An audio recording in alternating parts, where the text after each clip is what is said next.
My name is Anna. I'm 34 and married to the love of my life, Michael. We live in a cozy house I inherited from my parents, nestled in a quiet suburb. Michael and I have been trying for a baby, but it's been a road marked with heartaches. I've had miscarriages, and each one feels like a piece of my heart being chipped away. Michael is a kind man, the kind who'd give you the shirt off his back. That's exactly what he's been doing for his family. His mother, Mrs. Thompson, and his sister Laura, with her 2 kids, have always relied on him. Laura's divorced and lives with Mrs. Thompson, trying to maintain a lifestyle that her alimony can't support. This morning, as I was setting the breakfast table, Mrs. Thompson walked in, her voice dripping with fake concern. "Anna, dear, I was just telling Michael how brave you are, coping with—" "Well, you know," she said, glancing at my empty womb. I forced a smile. "Thank you, Mrs. Thompson. We're hopeful." Laura sauntered in, her eyes scanning the room like she owned the place. "Michael, aren't you a saint, supporting us and dealing with everything?" she said, throwing a pitying look my way. Michael, ever the peacemaker, quickly changed the subject. "Let's enjoy breakfast. I've got news about the house." As we sat down, Michael announced, "I've put all my savings into this house. It's our future, Anna's and mine. So I might need to cut back on some expenses." Mrs. Thompson's face tightened, and Laura dropped her fork. "But Michael, what about us? We depend on you," Laura exclaimed. "I know, but Anna and I need to plan for our future too," Michael replied, his voice firm yet gentle. After breakfast, as Michael left for work, Mrs. Thompson pulled me aside. "You do realize, dear, if you can't give him a child, our Michael might rethink this whole arrangement," she whispered venomously. I felt a lump in my throat, but managed to say, "Michael and I are in this together. We'll figure it out." As they left, I stood in the doorway, watching them drive away. I knew this was just the beginning. The house, my sanctuary, was now a battleground, and I had to brace myself for what was to come. Life at home became a constant juggling act. Michael left for work early and came back late, often tired and oblivious to the tension that filled the house during his absence. The days were long, filled with silent battles and unspoken words. It was a Wednesday, I remember, because that's when Laura usually dropped her kids off at our place, treating it like some free daycare. I was in the kitchen, brewing coffee, when Laura strolled in, her kids trailing behind her. "Anna, make sure they do their homework, okay? I've got errands," she said, barely looking at me. "Of course, Laura," I replied, trying to keep my voice even. "But I also have things to do today." She waved her hand dismissively. "Oh, you can manage. What else do you have to do around here anyway?" After Laura left, her kids, Ella and Max, sat at the kitchen table. I tried to help them with homework, but my mind kept drifting to Laura's words. It felt like she saw me as nothing more than a convenient helper in her busy life. Later in the afternoon, Mrs. Thompson dropped by. She had a way of entering without knocking, as if she owned the place. "Anna, dear, I need to talk to you about something," she said, sitting down uninvited. "What is it, Mrs. Thompson?" I asked, bracing myself. "It's about Michael. He's been working so hard. I'm worried you're not taking good enough care of him. A man needs his wife to be more supportive," she said, her eyes scrutinizing me. "I do my best, Mrs. Thompson. Michael knows that," I replied, feeling my cheeks warm up. She sighed, a theatrical display of disappointment. "Well, I suppose you do what you can. But remember, a happy husband is the key to a happy home. And right now, this house doesn't feel very happy." Her words stung, but I kept my composure. "I'll keep that in mind," I said, even though every part of me wanted to tell her how unfair she was being. As evening approached and Michael returned, the atmosphere changed. Mrs. Thompson became the doting mother, and Laura turned into the caring sister.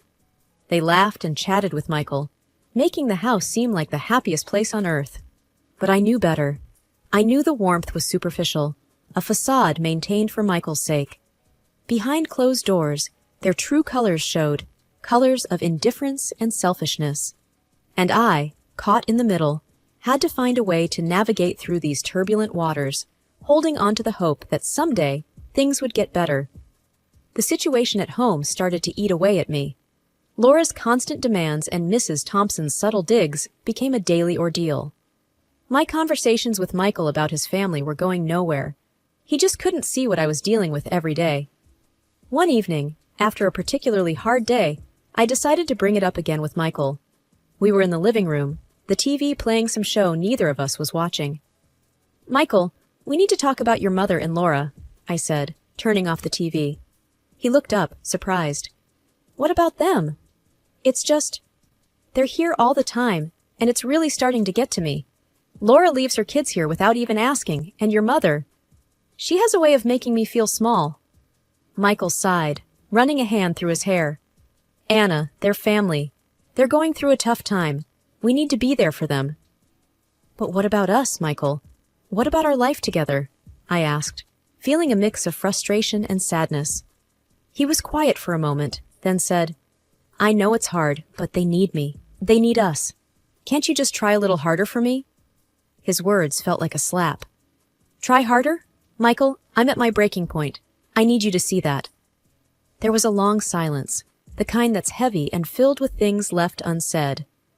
Finally, Michael stood up. "I need some air," he said, and left the house. I sat there, alone, feeling more isolated than ever. The man I loved, the man I'd hoped would be my partner in all things, seemed miles away, lost in a sense of duty to a family that didn't respect me or our marriage. The next day, things got worse. Laura came over, unannounced as usual, but this time she brought boxes of her stuff. "What's all this?" I asked, bewildered as she started to fill the living room. "I'm moving in for a while. Mom's house is just too cramped with the kids and all," she said, as if it was the most natural thing in the world. "Moving in? Here?" I couldn't hide my shock. "Yeah, just for a bit. You don't mind, do you? After all, we're family," she said with a smile that didn't reach her eyes. I stood there, watching as my home, my sanctuary, was slowly taken over. The sense of invasion was overwhelming. I felt a deep sense of loss, not just for the peace of my home, but for the understanding and support I so desperately needed from Michael. That night, lying in bed, I realized that something had to change. I couldn't live like this, constantly pushed to the edge in my own home. The breaking point had been reached, and it was time to make some tough decisions. For my sanity, for my marriage, something had to give. Laura's move into our house felt like an unwelcome invasion. Every morning started with the chaos of her kids running around and her taking over the kitchen as if it were her own. Mrs. Thompson visited more frequently, adding to the tension. One morning, I found Laura sprawled on the couch, flipping through a magazine, while her kids made a mess in the living room. I'd barely had my first sip of coffee. "Laura, could you please keep an eye on Ella and Max? They're making quite a mess," I said, trying to keep my tone light. She glanced up, unfazed. "Oh, they're just kids, Anna. Let them be. You're too uptight."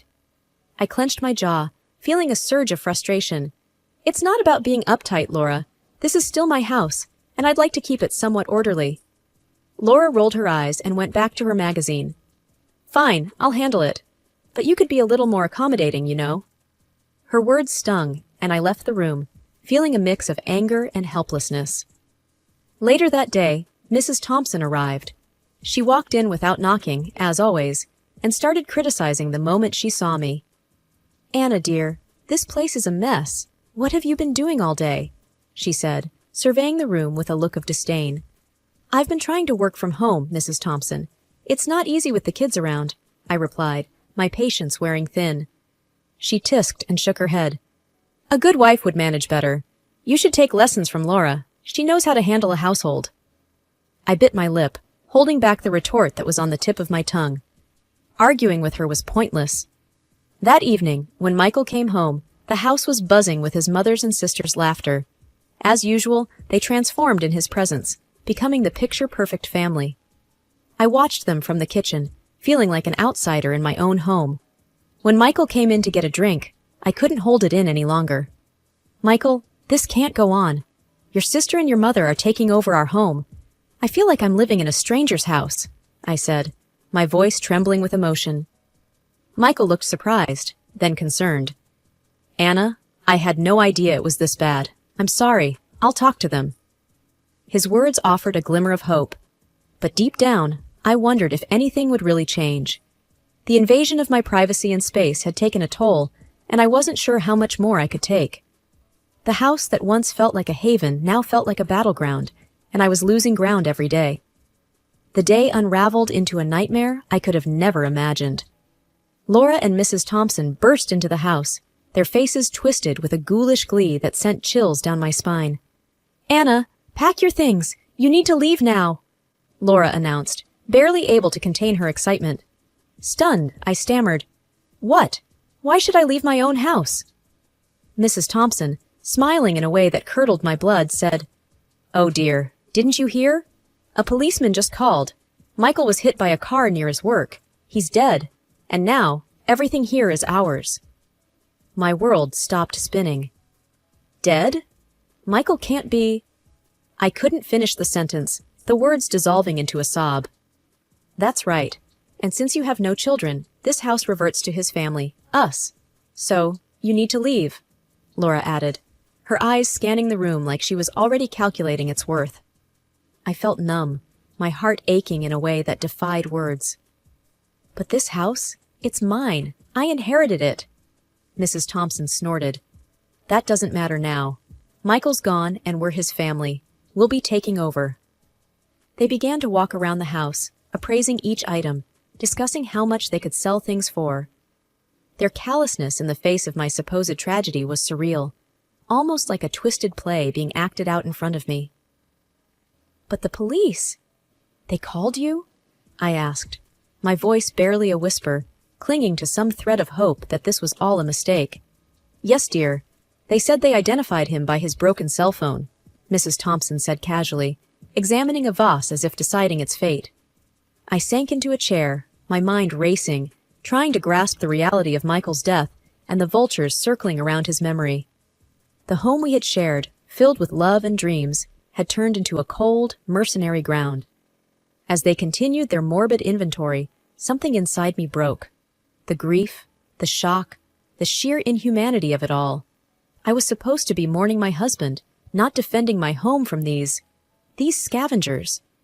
But as I watched them, a small, defiant part of me began to rise. Michael wouldn't have wanted this. He wouldn't have wanted me to be cast out by his own family, especially not in a home that was rightfully mine.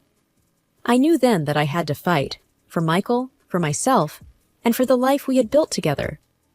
As Laura and Mrs. Thompson continued their macabre appraisal of my home, a sudden noise at the door made us all freeze. The door opened, and to my utter disbelief, Michael walked in, alive and unharmed. For a moment, I thought I was dreaming. "Michael!" I cried out, rushing to him. "What's going on here?" Michael asked, his eyes quickly moving from my tear-streaked face to his sister and mother, who stood there in shock. "Michael, they told me you were dead," I sobbed, clinging to him. Mrs. Thompson recovered first, her voice trembling. "The police called. They said someone was hit by a car, and they found your broken phone with him." Michael's expression hardened. "My phone was stolen near my office this morning. I reported it, but didn't expect this," Laura stammered. We just assumed." "You assumed I was dead and decided to throw my wife out of her own house?" Michael's voice was cold, a tone I had never heard from him before. Mrs. Thompson tried to interject. "We were just—" "No, Mom! Enough!" Michael interrupted her. "Stop playing the show. I heard everything. I can't believe you would stoop this low." I stood there, still in shock, but a wave of relief washed over me. Michael was alive, and he saw the true colors of his own family. He turned to me, his eyes softening. "Anna, I'm so sorry. I should have seen what they were really like." Laura and Mrs. Thompson, now realizing their plan had crumbled, began to scramble for excuses. But Michael wasn't having any of it. "You need to leave, now," he said firmly. "But Michael, this is our family home," Laura protested weakly. "It's Anna's home," Michael corrected her, "and you have no right to be here after what you've done." As they gathered their things, I looked at Michael. He seemed like a different person, stronger and more resolute. The unveiling of his family's true nature had changed something in him and in us. After they left, the house was silent, but it was a comforting silence.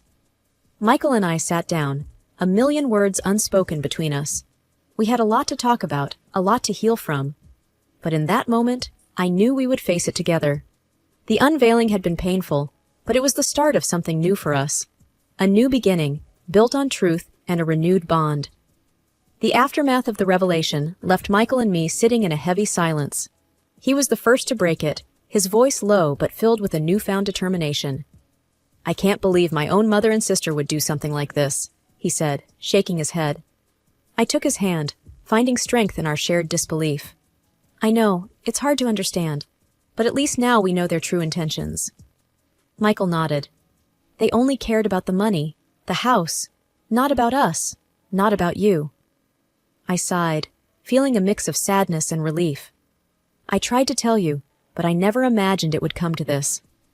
We need to set things straight, Anna. I need to make sure they never do this to us again," Michael said, his jaw set. The next day, Laura and Mrs. Thompson came back. Their demeanor changed. They were no longer the confident, greedy women, but seemed almost sheepish. "Michael, we didn't mean for things to go this far," Laura started, avoiding eye contact. "Yeah, it was just a misunderstanding," Mrs. Thompson added, her voice lacking its usual authority. Michael looked at them, his expression unreadable. "A misunderstanding? You celebrated what you thought was my death and tried to kick my wife out of her own house. There's no misunderstanding there."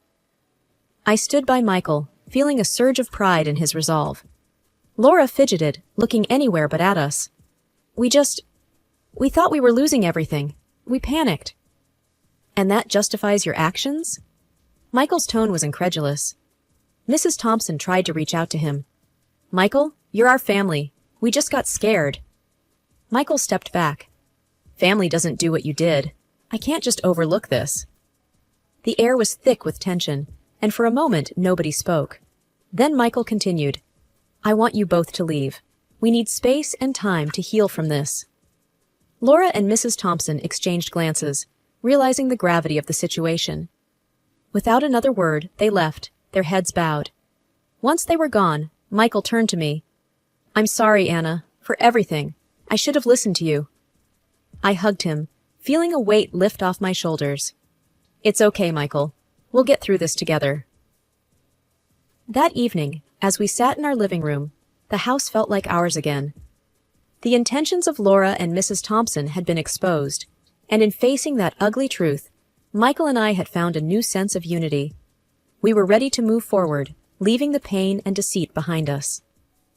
A few days after the unsettling revelation, life seemed to return to a semblance of normalcy. That was until Mrs. Thompson and Laura showed up again, acting as if nothing had happened. They barged into the living room where Michael and I were sitting, sipping our morning coffee. "Michael, we've been thinking. We still need your financial support, for the kids and the house," Mrs. Thompson stated, her tone demanding. Laura chimed in. "Yes, Michael. You can't just abandon your nephews. They need your help." I looked at Michael, sensing his growing frustration. He set down his cup with a calmness that belied his anger. "Mom, Laura, after everything that's happened, you still expect me to support you financially?" Michael's voice was steady but firm. "Yes. It's your duty as a son and a brother," Mrs. Thompson insisted, her eyes hard. Michael stood up, his resolve clear. "No, Mom. I've made my decision. I'm not going to continue supporting you like before. I have my own family to think about." Laura's face turned red with anger. "But you have nephews, Michael. They need money." Michael looked at her, then at me, and said, "I will support my nephews, but in a much more limited way. Anna and I have plans. We're going to adopt a child." I gasped, a pleasant shock washing over me. Adoption? The idea filled me with an unexpected joy. Mrs. Thompson and Laura looked at each other, their faces twisted with anger. "You're choosing strangers over your own blood?" Laura spat out. "It's not about that, Laura. It's about building the family I choose," Michael replied, his gaze unwavering. With no further words, Mrs. Thompson and Laura stormed out, their departure leaving a trail of tension in the air. Once they were gone, Michael turned to me, his expression softening. "Anna, adopting a child is just the beginning. I believe we will have our own children too one day. His words, full of hope and promise, brought tears to my eyes. I reached out, taking his hands in mine. Michael, that's the most wonderful thing I could hear. A family, our family, however it comes to us. We embraced, a sense of peace enveloping us. The challenges we had faced with his family had only strengthened our bond. Now, looking towards the future, we saw a world of possibilities. A world where our love could extend to a child in need of a home, and perhaps, one day, to children of our own. The chapter of struggles and pain was closing, and a new chapter, full of hope and love, was beginning. Together, we were ready to write it, one day at a time.